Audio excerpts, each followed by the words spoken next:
To the north, in Boeotia, a rival capital, had equally stirring traditions, destined to become the very substance of the Greek drama in the classic age.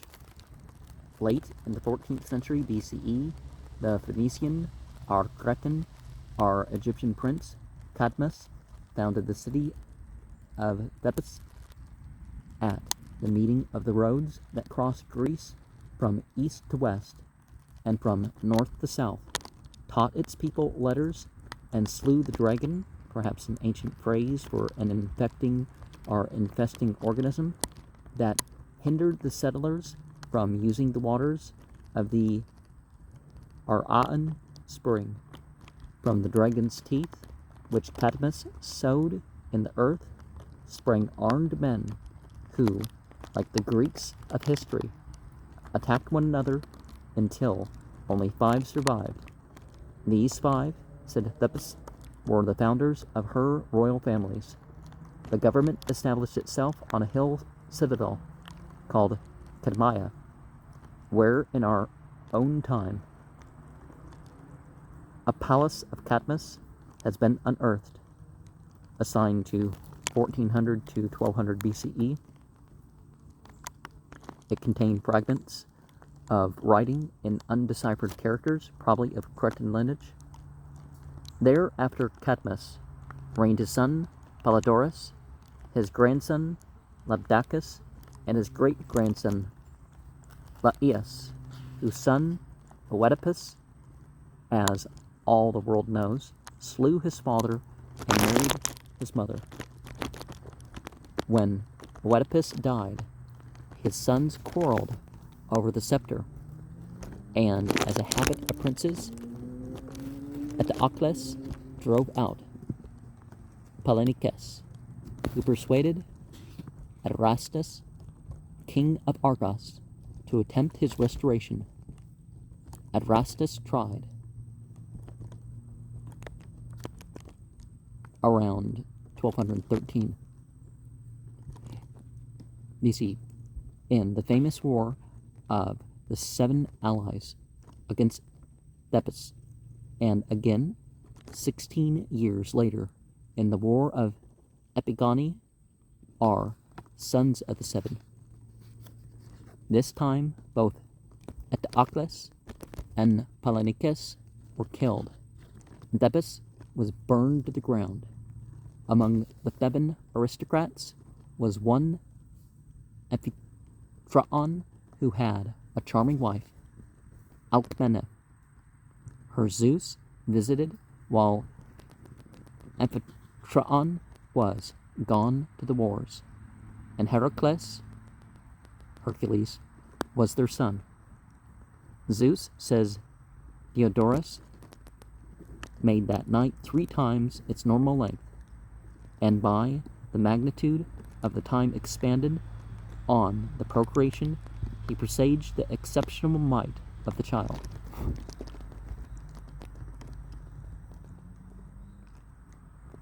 Hera, who did not relish these jovial condescensions, sent 2 serpents to destroy the babe in the cradle, but the boy grasped one in each hand and strangled them both. Therefore he was called Heracles, as having won glory through Hera.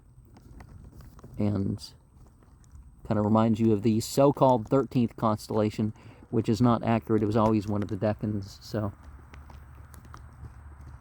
you know what I mean. People saying that the zodiac was meant to be 13. Linus, oldest name in the history of music, tried to teach the youth how to play and sing, but Heracles did not care for music and slew Linus with the lyre. When he grew up, a clumsy, bibulous, gluttonous, kindly giant, he undertook to kill a lion that was ravaging the flocks of Amphitryon and Thespius. The latter king of Thespia offered his home and his 50 daughters to Heracles, who rose to the occasion manfully. He slew the lion and wore its skin as his garb. He married Megara, daughter of Creon, a Thebes, and tried to settle down, but Hera sent a madness upon him, and unwittingly he killed his own children. He consulted the oracle at Delphi, and was instructed to go and live at Tiryns, and serve Eurystheus, the Argive king, for 12 years, after which he would become an immortal god. He obeyed and carried out for Eurystheus his famous 12 labors, and that is one of the things that's still used as a scam, you could say, is, because people are like, I will tell you magical secrets and give you magical powers, or, you just gotta serve them. He strangled the lion that troubled the flocks at Nemea. He destroyed the many-headed hydra that ravaged Lerna. He captured a fleet stag and carried it to Eurystheus. He caught a wild boar from Mount Erymanthus and carried it to Eurystheus. In one day he cleansed all the stables of Augias, 3,000 oxen, by diverting the rivers Alpheus and Pendeus into the stalls, and passed long enough into Elis to establish the Olympic Games. He destroyed the murderous Stymphalian birds of Arcadia. He captured the mad bull that was devastating Crete and carried it on his shoulders to Eurystheus. He caught and tamed the man-eating horses of Diomedes. He slew nearly all the Amazons. He set up 2 confronting promontories as the Pillars of Hercules at the mouth of the Mediterranean, captured the oxen of Geron and brought them through Gaul, across the Alps, through Italy, and across the sea to Eurystheus. He found the apples of Hesperides, and for a while held up the earth for Atlas. He descended into Hades and delivered Theseus and Asclepius from torment. The Hesperides, daughters of Atlas, had been entrusted by Hera with the golden apples given her by Gaia, Earth, at her wedding with Zeus. The apples were guarded by a dragon and conferred semi-divine qualities upon those who ate them. Now, this was a different astrological age, but we can possibly see in this direct connections to the zodiac. It doesn't seem like it's in order, but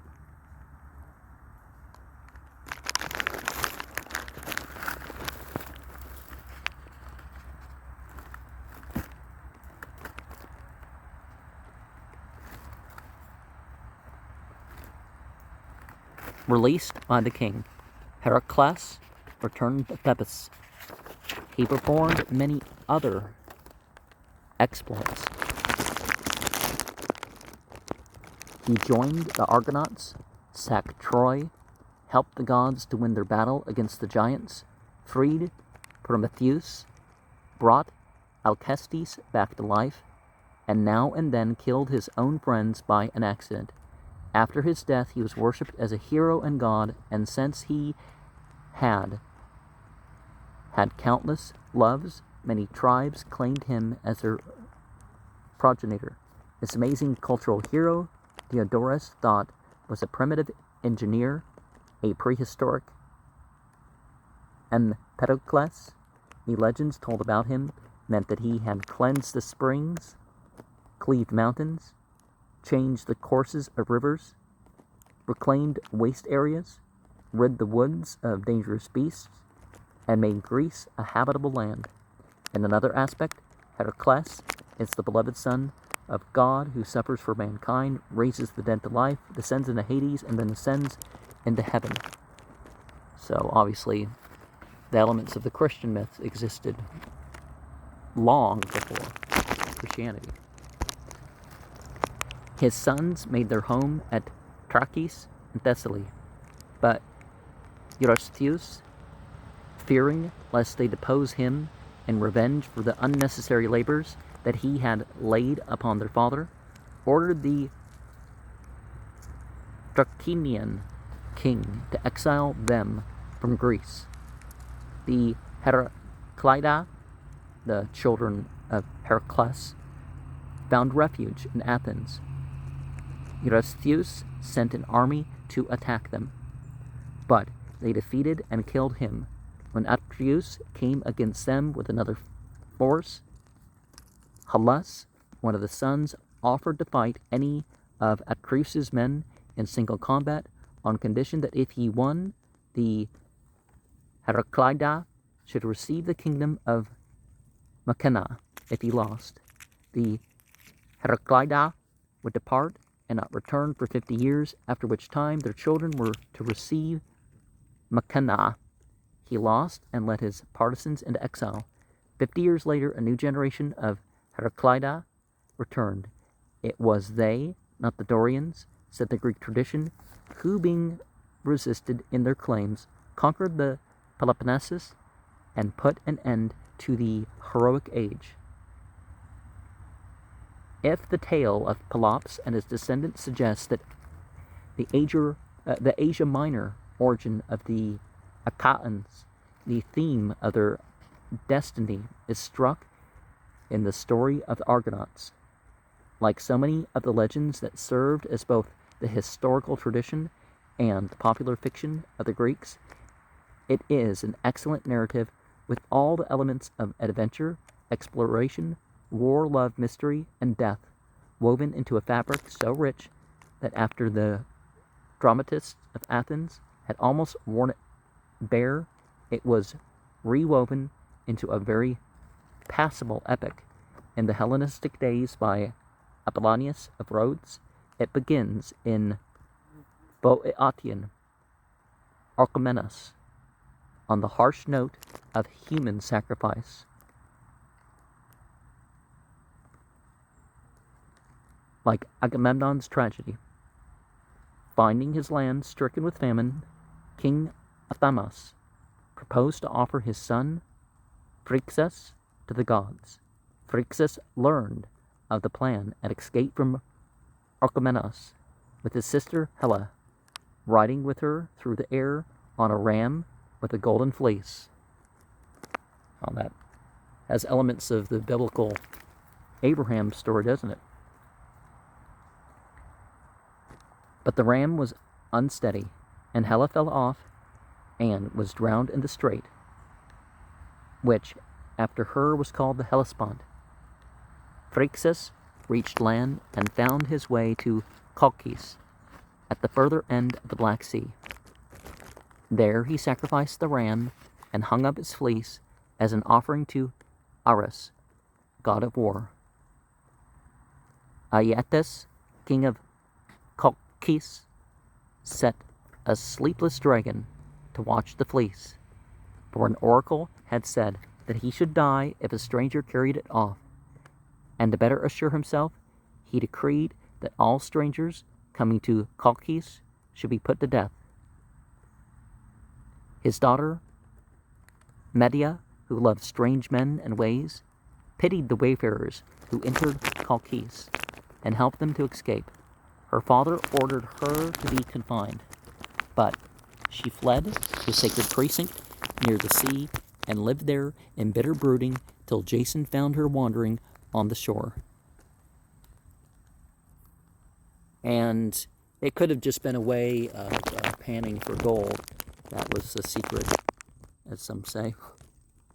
Some 20 years before, Greek chronologists said about 1245 BCE, Peleus, son of Poseidon, had usurped the throne of Ason, king of Iolcus in Thessaly.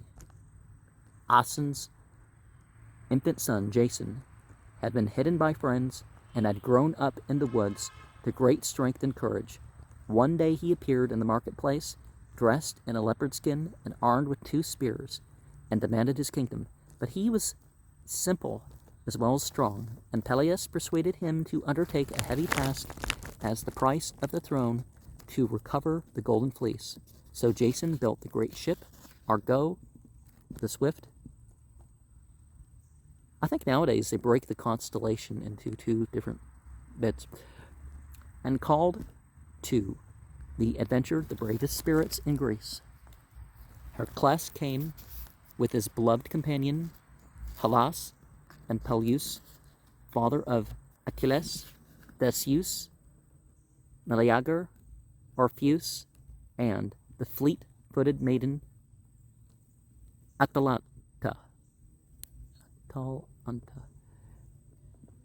As the vessel entered the Hellespont, it was halted, seemingly by some force from Troy, for Heracles left the expedition to sack the city and kill its king, Laomedon, and all his sons but Priam. When, after many tribulations, the Argonauts reached their goal, they were warned by Medea of the death that awaited all strangers in Colchis, but Jason persisted, and Medea agreed to help him gain the fleece if he would take her to Thessaly, and keep her as his wife until he died.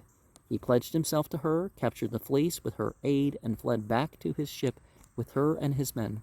Many of them were wounded, but Medea quickly healed them with roots and herbs. When Jason reached Iolcus, he again asked for the kingdom, and Peleus again delayed.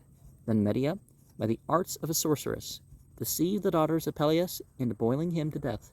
Frightened by her magic powers, the people drove her and Jason from Iolcus, and debarred him forever from the throne. The rest belongs to Euripides. A myth is often a bit of popular wisdom personified in poetic figures, as the story of Eden suggests the disillusionment of knowledge and the liabilities of love. A legend is often a fragmentary history, swelling with new fictions as it rolls down the years. It is probable that in the generation before the historic siege of Troy, the Greeks had tried to force their way through the Hellespont and open the Black Sea to colonization and trade. The story of the Argonauts may be the dramatized memory of that commercial exploration. Well, the number of people involved in the stories tends to reduce itself. Like, this king went off and fought by himself. No, he didn't. He fought with the full force of his army. And the Golden Fleece may refer to the woolen skins or cloths anciently used in northern Asia Minor to catch particles of gold carried down by the streams. A Greek settlement was actually made about this time on the island of Lemnos, not far from the Hellespont. The Black Sea proved inhospitable despite its propitiating name, and the fortress of Troy rose again after Heracles' visitation to discourage adventurers in the strait. But the Greeks did not forget. They would come again, 1,000 ships instead of one, and on the plain of Ilion, the Achaeans would destroy themselves to free the Hellespont. Part 3 of Chapter 3, The Heroic Age, Homeric Civilization. How shall we reconstruct the life of Achaean Greece, 1300 to 1100 BCE, out of the poetry of its legends? Our chief reliance must be upon Homer, who may never have existed and whose epics are younger by at least 3 centuries than the Achaean age. It is true that archaeology has surprised the archaeologists by making realities of Troy, Achernar, Tiryns, Knossos, and other cities described in the Iliad, and by exhuming a Macedonian civilization strangely akin to that which spontaneously takes form between the lines of Homer, so that our inclination today is to accept as real the central characters of his fascinating tales. Nonetheless, it is impossible to say how far the poems reflect the age in which the poet lived, rather than the age of which he writes. We shall merely ask then, what did Greek tradition, as gathered together in Homer, conceive the Homeric age to be? In any case, we shall have a picture of Hellas as in buoyant transit from the Aegean culture to the civilization of historic Greece.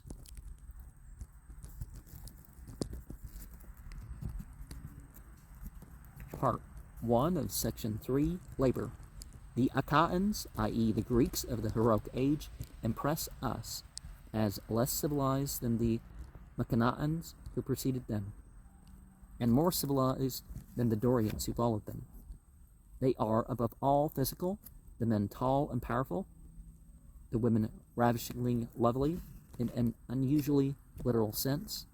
Like the Romans 1,000 years after them, the Achaeans looked down upon literary culture as effeminate degeneration.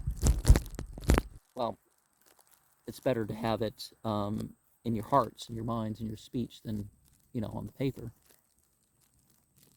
They use writing under protest, and the only literature they know is the marital lay, an unwritten song of the troubadour. If we believe Homer, we must suppose that Zeus had realized in Achaean society the aspiration of the American poet who wrote that if he were God, he would make all men strong and all women beautiful, and would then himself become a man. Homeric Greece is Kalig Anaika. It is a dream of fair women. The men too are handsome with their long hair and their brave beards. The greatest gift that a man can give is to cut off his hair and to lay it as an offering upon the funeral pyre of his friend. Nakedness is not yet cultivated.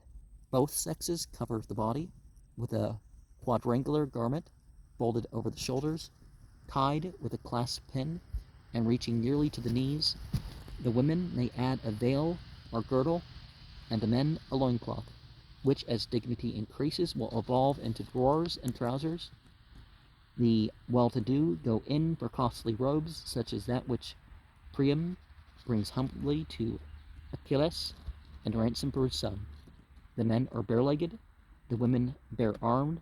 Both wear shoes or sandals outdoors, but are usually barefoot within. Both sexes wear jewelry, and the women and Paris anoint the body with rose-scented oil.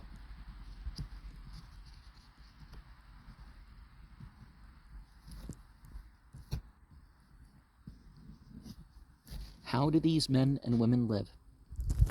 Homer shows them to us, tilling the soil, sniffing with pleasure the freshly turned dark earth, running their eyes with pride along the furrows they have plowed so straight, winnowing the wheat, irrigating the fields, and banking up the streams against the winter floods. He makes us feel the despair of the peasant whose months of toil are washed out by the torrent at the full that in swift course shatters the dikes. Neither can the long line of mounds hold it in, nor the walls of the fruitful orchard stay its sudden coming. The land is hard to farm, for much of it is mountain or swamp, or deeply wooded hill. The villages are visited by wild beasts, and hunting is a necessity before it becomes a sport. The rich are great stock breeders, raising cattle, sheep, pigs, goats, and horses. One Erythonius keeps 3,000 brood mares with their foals. The poor eat fish and grain, occasionally vegetables. Warriors and the rich rely upon great portions of roast meat. They breakfast on meat and wine. Odysseus and his swineherd eat between them a small roast pig for luncheon and a third of a 5-year-old hog for dinner. They have honey instead of sugar, meat fat instead of butter. Instead of bread, they eat cakes of grain, baked large and thin on a plate of iron or hot stone. The diners do not recline as the Athenians will do, but sit on chairs, not at a central table, but along the walls, with little tables between the seats. There are no forks, spoons, or napkins, and only such knives as the guests may carry. Eating is managed with the fingers. The staple drink, even among the poor and among children, is diluted wine. And some of this might not be all the time, because it's like, how can they support eating that much pig? The land is owned by the family or the clan, not by the individual. The father administers and controls it, but he cannot sell it. In the Iliad, great tracts are called. The king's commons are Demesne, Temenos, and in fact, it belongs to the community, and in its fields any man may pasture his flocks. In the Odyssey, these common lands are being divided and sold to or appropriated by rich or strong individuals. The commons disappears in ancient Greece precisely as in modern England. The soil might yield metal as well as food, but the Achaeans neglect to mine the earth and are content to import copper and tin, silver and gold, and a strange new luxury, iron. A shapeless mass of iron is offered as a precious prize at the games held in honor of Patroclus. It will make, says Achilles, many an agricultural implement. He says nothing of weapons, which are still of bronze. The Odyssey describes the tempering of iron, but that epic probably belongs to a later age than the Iliad. The smith at his forge and the potter at his wheel work in their shops. Other Homeric craftsmen, saddlers, masons, carpenters, cabinet makers go to work at the home that has ordered their product. They do not produce for a market, for sale or profit. They work long hours but leisurely, without the sting and stimulus of visible competition. The family itself provides most of its needs. Everyone in it labors with his hands, even the master of the house, even the local king, like Odysseus, makes bed and chairs for his home, boots and saddles for himself, and unlike the latter Greeks, he prides himself on his manual skill. Penelope,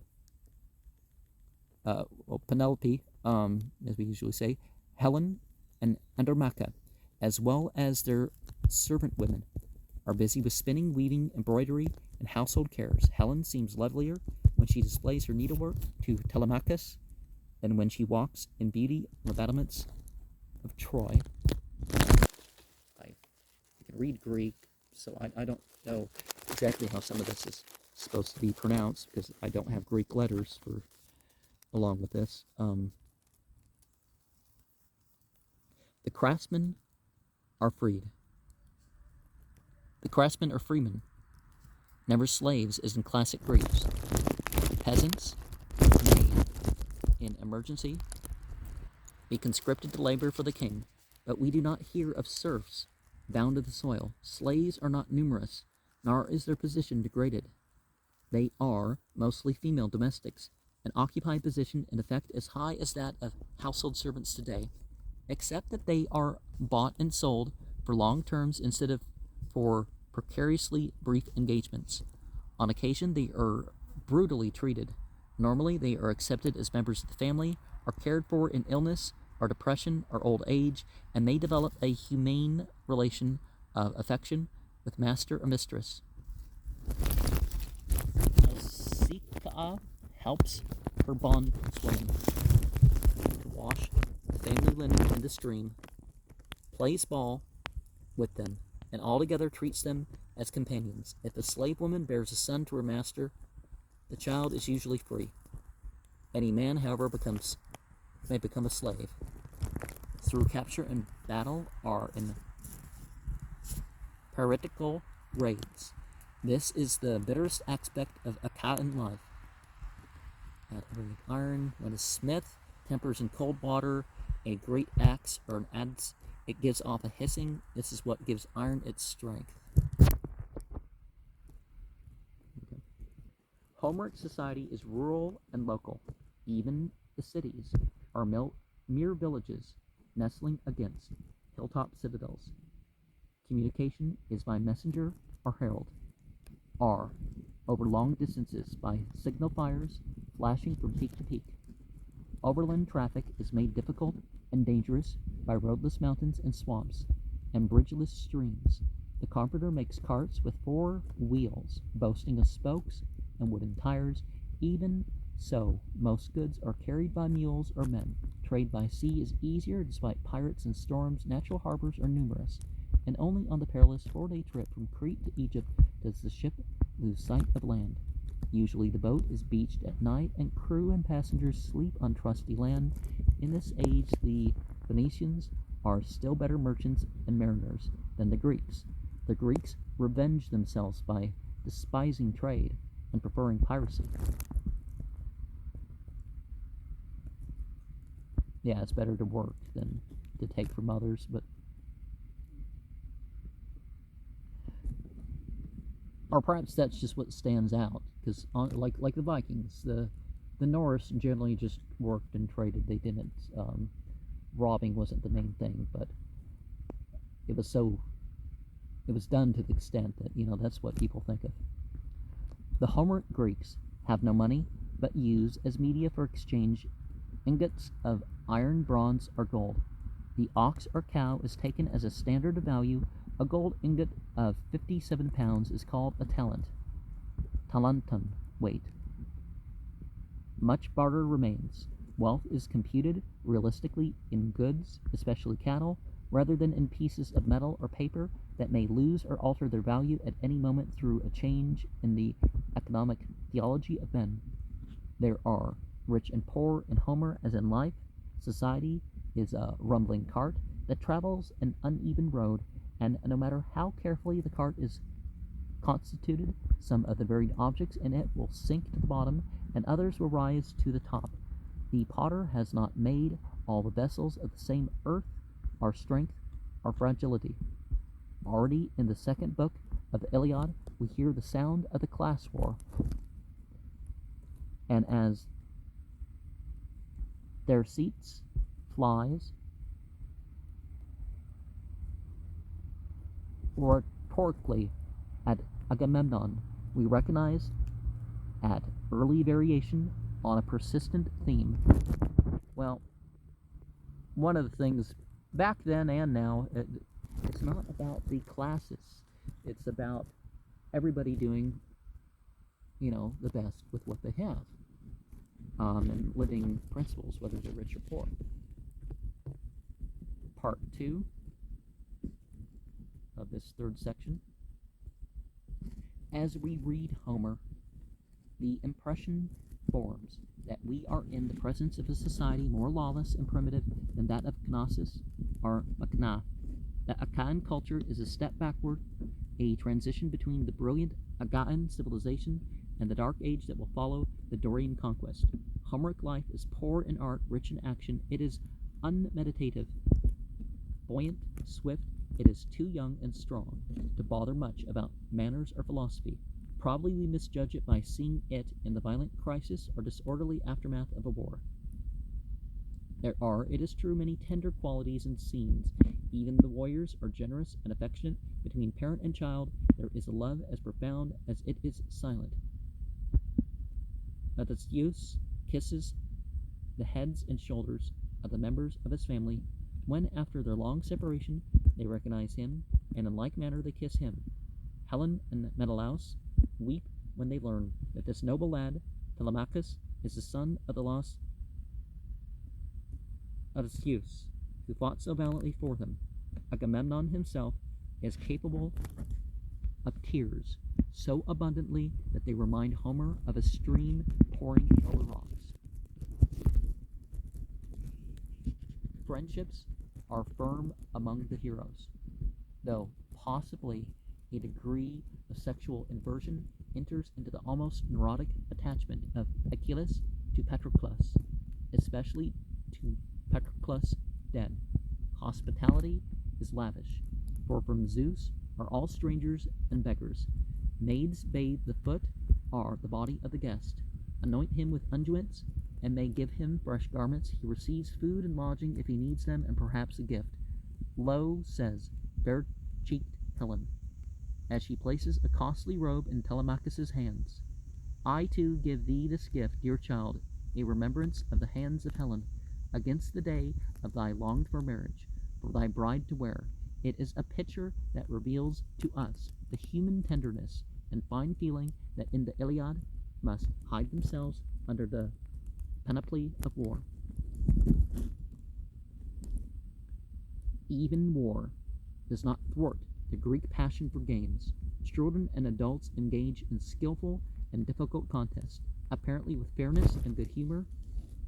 Penelope's suitors play draughts and throw the disc or javelin. The Phaeacian host of Odysseus play at quoits, and a strange melody of ball and dance. Then Alcinous ordered Halius and Laodamas to dance by themselves, for never did anyone dare to join himself with them. They took in their hands the fine ball, purple dyed, and played. The first, bending his body right back, would hurl the ball towards the shadowy crowds, while the other, in his turn, would spring high into the air and catch it gracefully before his feet touched the ground. Then, after they had made full trial of tossing the ball high, they began passing it back and forth between them. All the while they danced upon the fruitful earth.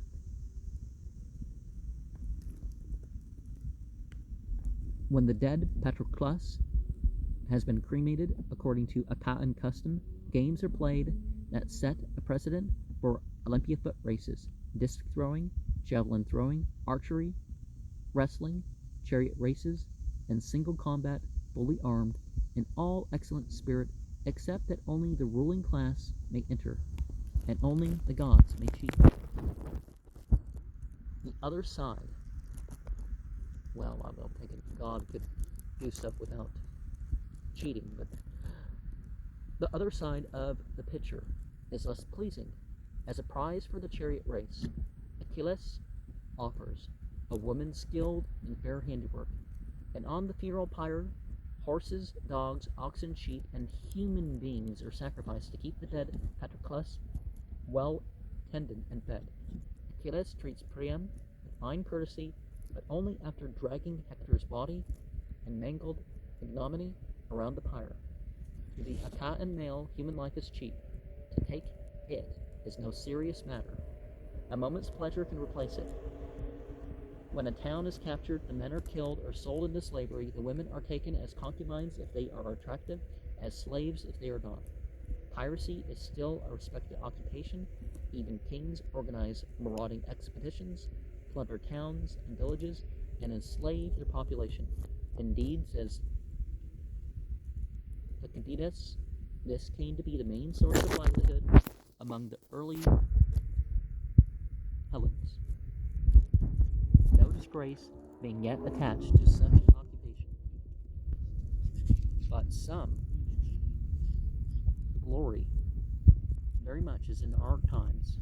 Great nations may conquer and subjugate defenseless people without loss of dignity or righteousness.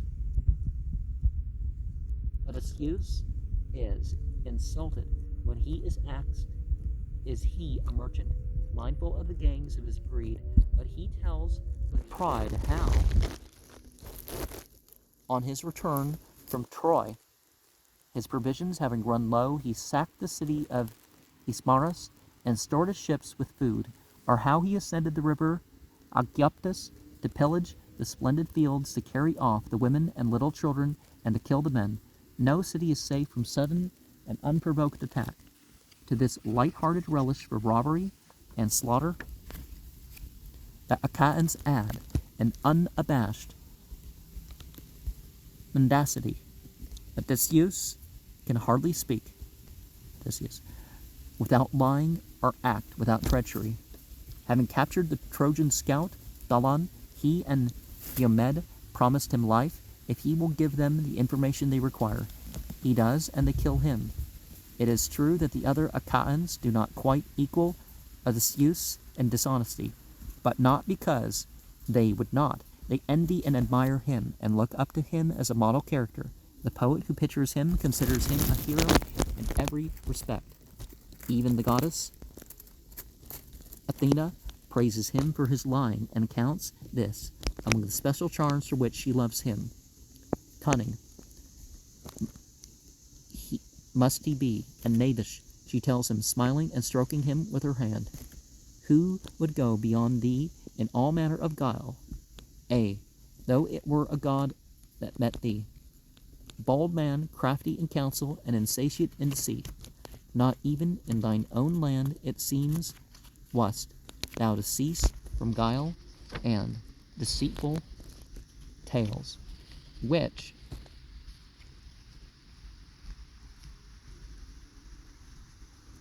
thou lovest from the bottom of thine heart. In truth, we ourselves are drawn to this heroic Munchausen of the ancient world. We discover some likable traits in him, and in the hardy and subtle people to which he belongs. He is a gentle father, and in his own kingdom a just ruler, who wrought no wrong in deed or word to any man in the land. Never again, says his swineherd, shall I find a master so kind. How far soever I go, not though I come again to the house of my father and mother. We envy Odysseus, his form like unto the immortals, his frame so athletic that though nearing 50, he throws the disc farther than any of the Phaeacian youths. We admire his steadfast heart, his wisdom like to Jove's, and our sympathy goes out to him when in his despair of ever seeing again the smoke leaping up from his own land, he yearns to die, or when in the midst of his perils and sufferings he steels himself with words that old Socrates loved to quote. Be patient now, my soul, thou hast endured still worse than this. He is a man of iron in body and mind, yet every inch human, and therefore forgivable. The secret of the matter is that the Achaean standard of judgment is as different from ours as the virtues of war differ from those of peace. He lives in a disordered, harassed, hungry world where every man must be his own policeman, ready with arrow and spear and a capacity for looking calmly at flowing blood. A ravening belly, as Odysseus explains, no man can hide. Because of it are the benched ships made ready that bear evil to foemen over the unresting sea. Since the Achaean knows little security at home, he respects none abroad. Every weakling is fair play. The supreme virtue, in his view, is a brave and ruthless intelligence. Virtue is literally virtus, manliness, arete, the quality of Ares or Mars. The good man is not one that is gentle and forbearing, faithful and sober, industrious and honest. He is simply one who fights bravely and well. A bad man is not one that drinks too much, lies, murders, and betrays. He is one that is cowardly, stupid, or weak. There were Nietzscheans long before Nietzsche, long before Thrasymachus, in the lusty immaturity of the European world. Yeah, things just get relabeled as far as ways that people think and all that. Part 3, Sexes. Achaean society is a patriarchal despotism, tempered with the beauty and anger of woman, and the fierce tenderness of parental love. There are vestiges of an earlier and matriarchal condition before Cecrops, said Athenian tradition. Children did not know their own father. Presumably, descent was reckoned through the mother, and even in Homeric days, many of the gods, especially worshipped by Greek cities, were goddesses. Hera at Argos, Athena at Athens, Demeter and Persephone at Eleusis, with no visible subordination to any male deity. Well, if we look at the Goetia, we don't see a balance of the planetary attributes or the genders attributed. Ashtaroth actually was in the feminine. Ending with the TH and the H, we're usually using the feminine. Like even the Yahweh term, that H was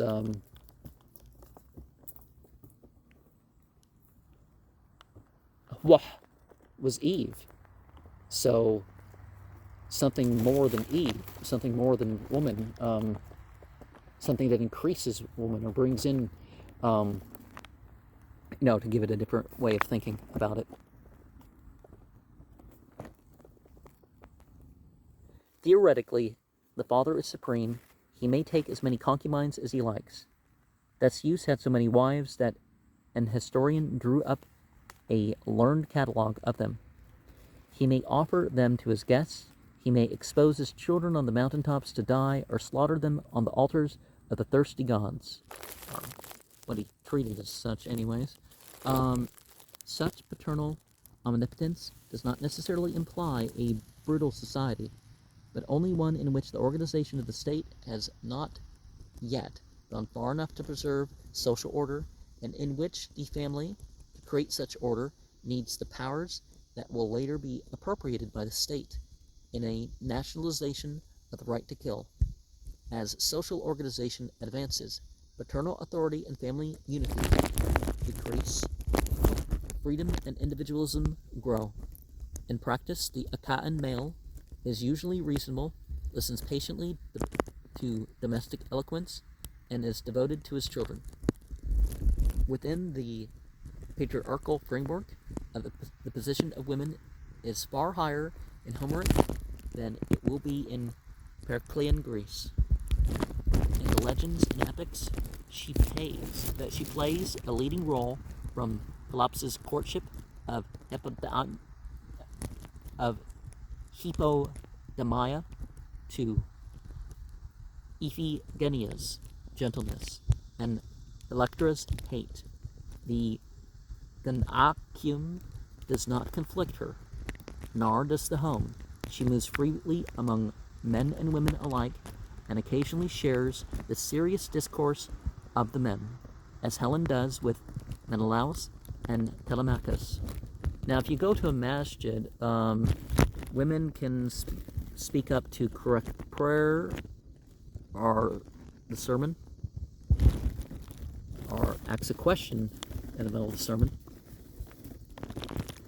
Yeah, I mean, even the obliged sermon, definitely with the other lectures and stuff more, but when the Achaean leaders wish to fire the imagination of their people against Troy, they appeal not to political or racial or religious ideas, but the sentiment for women's beauty. The loveliness of Helen must put a pretty face upon a war for land and trade. Without woman, the Homeric hero would be a clumsy boor with nothing to live for or die for. She teaches him something of courtesy, idealism, and softer ways. Marriage is by purchase, usually in oxen or their equivalent, paid by the suitor to the father of the girl. The poet speaks of cattle-breeding maidens.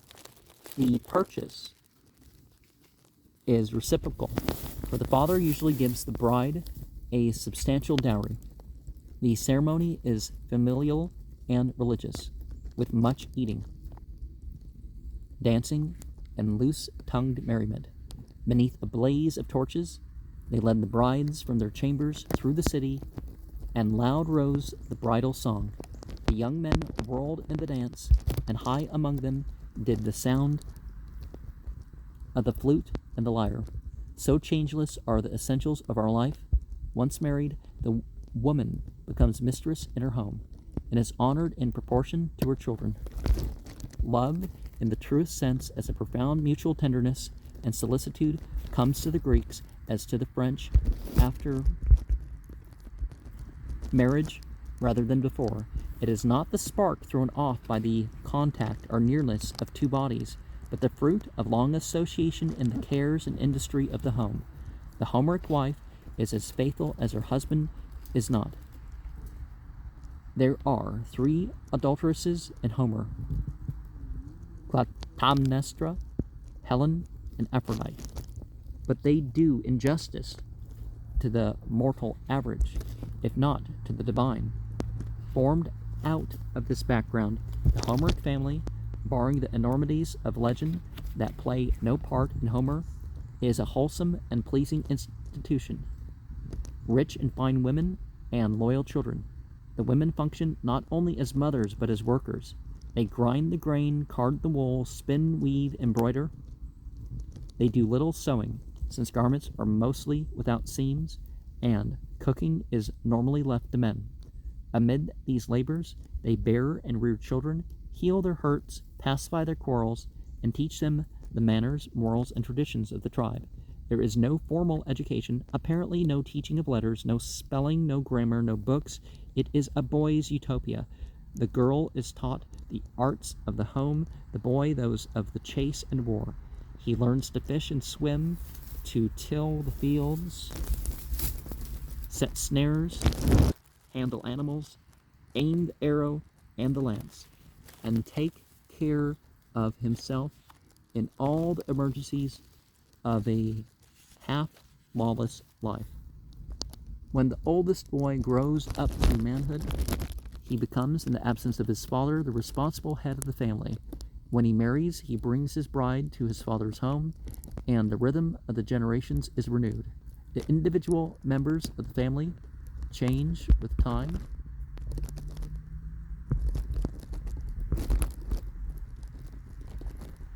but the family is the lasting unit, surviving perhaps for centuries and forging in the turbulent crucible of the home, the order and character without which all government is in vain. Part 4. The Arts. The Akkadians leave to merchants and lowly scribes the art of writing, which has presumably been handed down to them from Macedonia, Greece. They prefer blood to ink and flesh to clay. In all of Homer, there is but one reference to writing, and there, in a characteristic context, a folded tablet is given to a messenger, directing the receipt to kill the messenger. The recipient to kill the messenger. If the Akkadians have time for literature, it is only when war and marauding allow a peaceful interlude. The king or prince gathers his retainers about him for a feast, and some wandering minstrel, stringing a lyre, recounts in simple verse the exploits of ancestral heroes. This is for the Akkadians both poetry and history. Homer, perhaps wishing, like Phidias, to engrave his own portrait upon his work, tells how Alcinous, king of the Phaeacians, calls for such song in entertaining Odysseus, summoned hither the divine minstrel Demodocus, for to him above all others has the god granted skill in song. Then the herald drew near, leading the good minstrel, whom the muse loved above all other men, and gave him both good and evil. Of his sight she deprived him, but gave him the gift of sweet song. The only art except his own that interests Homer is Tortutics, the hammering of metals into plastic forms. He says nothing of the planting or sculpture, but calls up all his inspiration to describe the scenes inlaid or demescended upon Achilles' shield, are raised in relief upon Odysseus' brooch. He speaks briefly but illuminatingly about architecture. The common dwelling in Homer is apparently of sun-dried brick, with a footing of stone. The floor is ordinarily of beaten earth, and is cleansed by scraping. The roof is of reeds overlaid with clay, and slopes only enough to carry off the rain. The doors are single or double, and may have bolts or keys. In the better dwellings, the interior walls are of painted stucco with ornamental border or frieze, and are hung with weapons, shields, and tapestries. There is no kitchen, no chimney, no windows. An opening in the roof of the central hall lets out some of the smoke that may rise from the hearth. The rest finds its way through the door or settles in soot on the walls. Rich establishments have a bathroom, others content themselves with the tub. The furniture is of heavy wood, often artistically carved and finished. Icmalius fashions for Penelope an armchair set with ivory, and precious metals. And Odysseus makes for himself and his wife a massive bedstead designed to last for a century. It is characteristic of the age that its architecture ignores temples and spends itself upon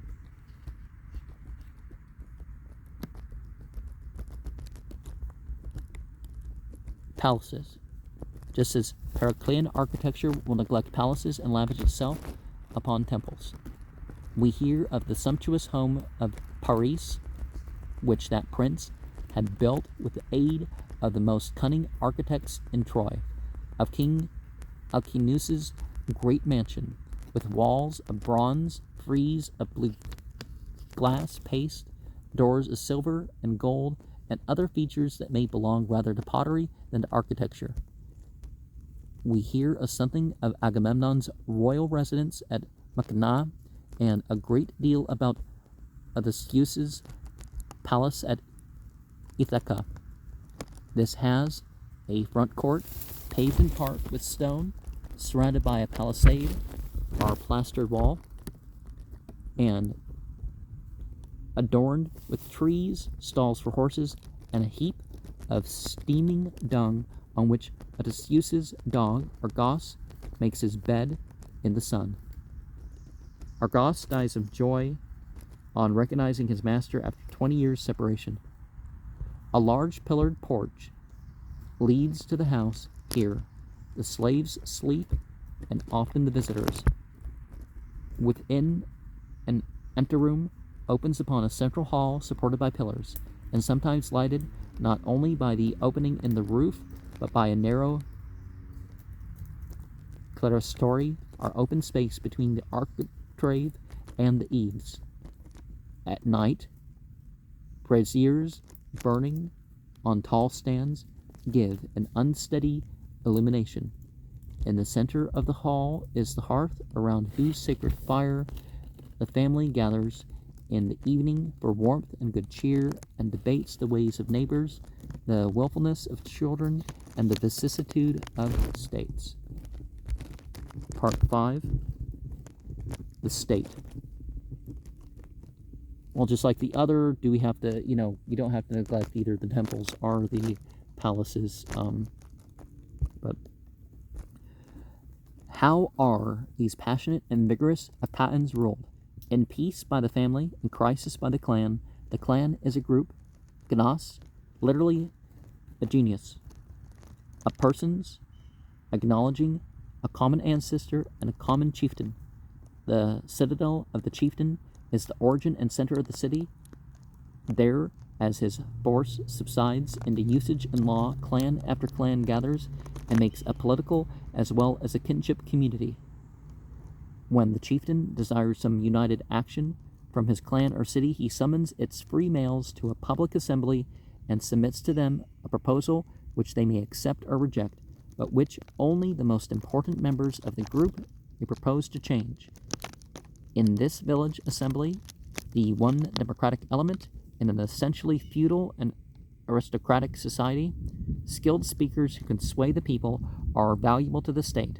Already in old Nestor, whose voice flows sweeter than honey from his tongue, and in wily Odysseus, whose words fall like snowflakes upon the people, we have the beginnings of that stream of eloquence which will reach greater heights in Greece than in any other civilization, and will finally submerge it in ruin. When all the clans must act at once, the chieftains follow the lead of the strongest of their number as king, and report to him with their armies of freemen and attendant slaves. Those chieftains who are nearest to the king in residence and respect are called the king's companions. They will be called that again in Philip's Macedonia and in Alexander's camp. In their boule, or council, the nobles exercise full freedom of speech and address the king as merely and temporarily first among equals. Out of these institutions, public assembly, council of nobles and kings will come in 100 varieties and under 1,000 shibboleths and phrases, the constitutions of the modern Western world. The powers of the king are narrowly limited and very wide. They are limited in space, for his kingdom is small. They are limited in time, for he may be disposed by the council, or by a right which the Achaeans readily recognize, the right of the stronger. Otherwise his rule is hereditary, and has only the vaguest boundaries. He is above all a military commander, solicitous for his army, without which he might be found in the wrong. He sees to it that it is well equipped, well fed, well trained, that it has poisoned arrows, lances, helmets, greaves, spears, breastplates, shields, and chariots. So long as the army defends him, he is the government, legislature, executive, judiciary. He is the high priest of the state religion and sacrifices for the people. His decrees are the laws, and his decisions are final. There is as yet no word for law. Below him the council may sit occasionally to judge grave disputes. Then, as if to set a precedent for all courts, it asks for precedents and decides accordingly. Precedent dominates law, because precedent is custom, and custom is the jealous older brother of law. Trials of any kind, however, are rare in Homeric society. There are hardly any public agencies of justice. Each family must defend and revenge itself. Violence abounds. To support his establishment, the king does not levy taxes. He receives now and then gifts from his subjects, but he would be a poor king if he depended upon such presents. His chief income is derived presumably from toils on the plunder that his soldiers and his ships gather on land or sea. Perhaps that is why, late in the 13th century of the BCE, the Achaeans are found in Egypt and Crete, in Egypt as unsuccessful buccaneers, in Crete as passing conquerors. Then suddenly we hear of them inflaming their people with a tale of humiliating rape, collecting all the forces of the tribes, equipping 100,000 men, and sailing in a vast and unparalleled armada of 1,000 ships to try their fortunes against the spearhead of Asia on the plains and hill of Troy. And people talk about the secular state like it's not doing the same thing as when you have a priesthood in charge or whatever. You almost always break into sociopaths and psychopaths doing their thing, rather than putting what's right above themselves, above the group, whatever.